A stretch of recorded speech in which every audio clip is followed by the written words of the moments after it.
Hello and welcome to my Empress channel. My name is May and I'm a psychic medium. This channel typically does tarot card readings, but today I'm just changing it up a bit and I'm going to create a series based on different psychic conversations and interviews.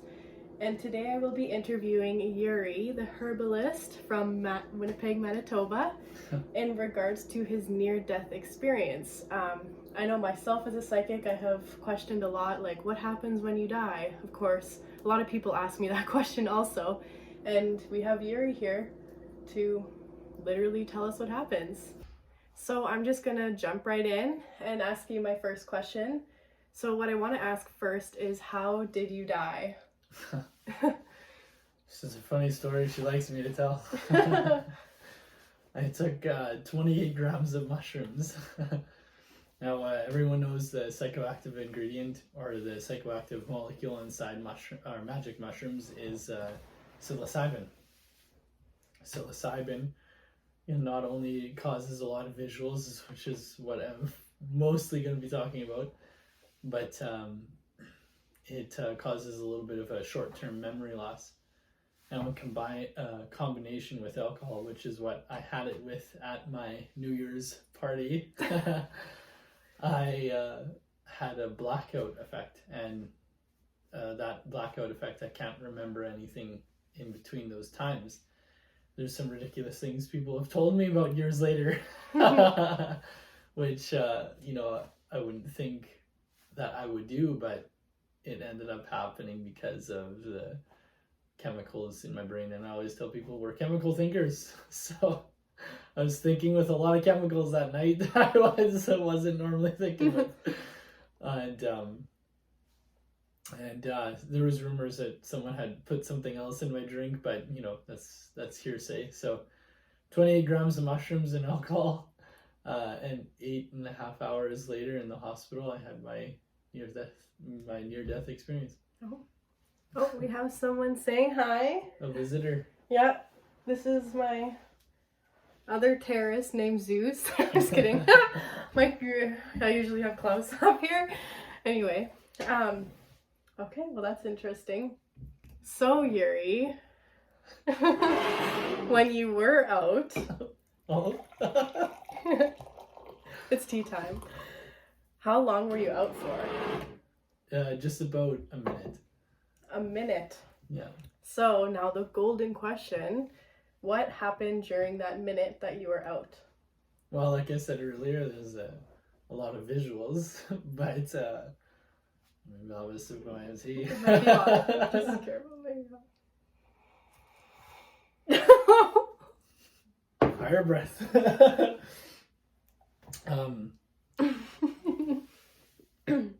I met death, or at least a figure who presented itself that way to me. When I was, I guess, leading up to being out, as you say, I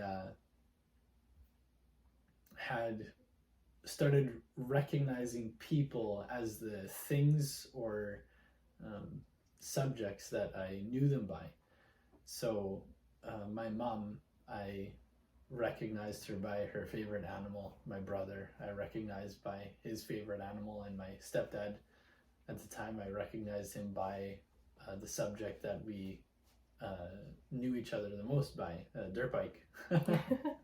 So as I started seeing everyone in these subjects or objects, I was kind of taken back by my own reality and didn't feel like I had the strength to kind of hold on to it anymore. And so like I was torn from my reality by this, I guess I can safely say on your channel, entity, spirit or consciousness that I was really trying to resist for, I guess would be, something like 4 or 6 hours. And during that time, not that I knew it at the time, but afterward, my brother had let me know that lining up with those times that I felt like I was being pulled back by this consciousness by its like fingers over my mouth and pull me backwards. At those very moments, he said that I was being sedated by the hospital to get me under control. The doctor had informed my mom that, you know, if they sedate me one more time, that it could possibly kill me, but they needed to get me under control. So, you know, after throwing people around in the hospital, you know, you start to have this like unhuman like strength because, you know, at that moment you don't really feel human anyway. I was throwing people like quite literally off of me, and so as I went back and relaxed with this, well, seemed to relax with this consciousness taking me back, they would go in and sedate me one more time. And I remember actually hearing the doctor saying an elephant should be out by now. And I was taken back by those hands, and it finally told me that you're coming with me.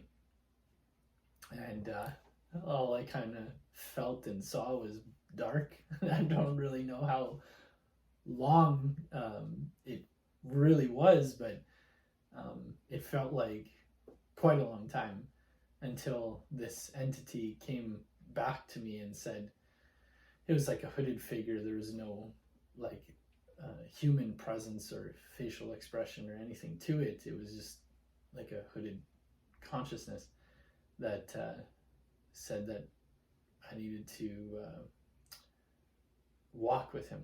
And we started walking down this sidewalk that seemed to light up as we walked down it.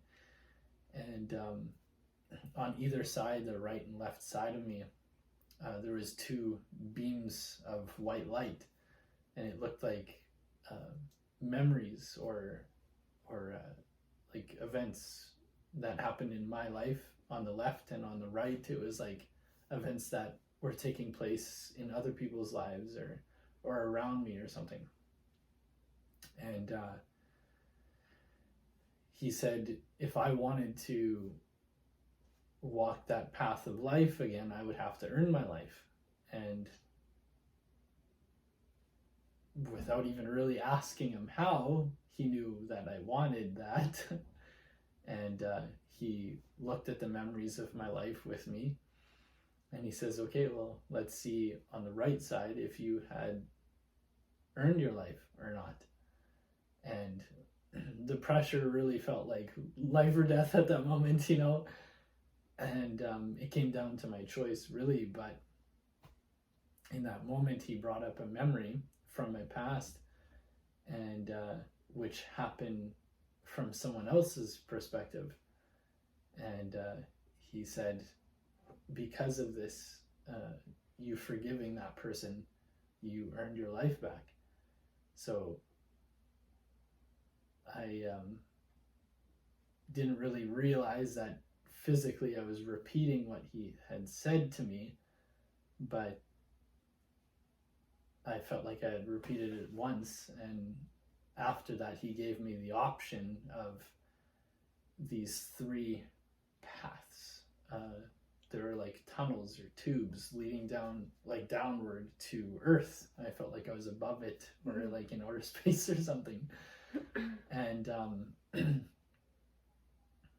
he let, as I kind of turned my gaze toward each of the options of what my life could be, he said, it's your choice from which path you choose.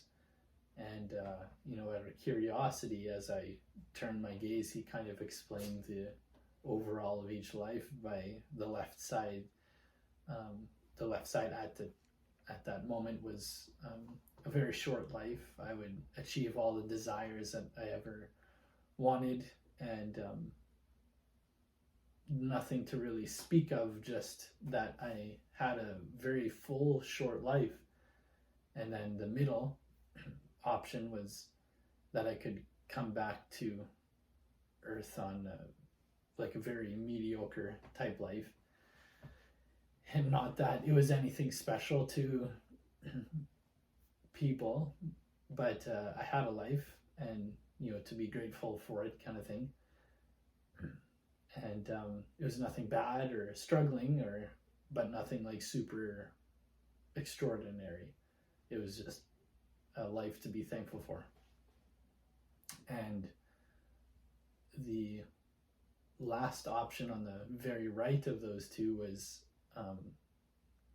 the option of struggling quite a lot in different areas. And he said that it would be the longest life out of the three, and I would be very significant in other people's lives, almost living my life serving. And it was not glorified by like my own desire, but it was it was a life worth being thankful for as well,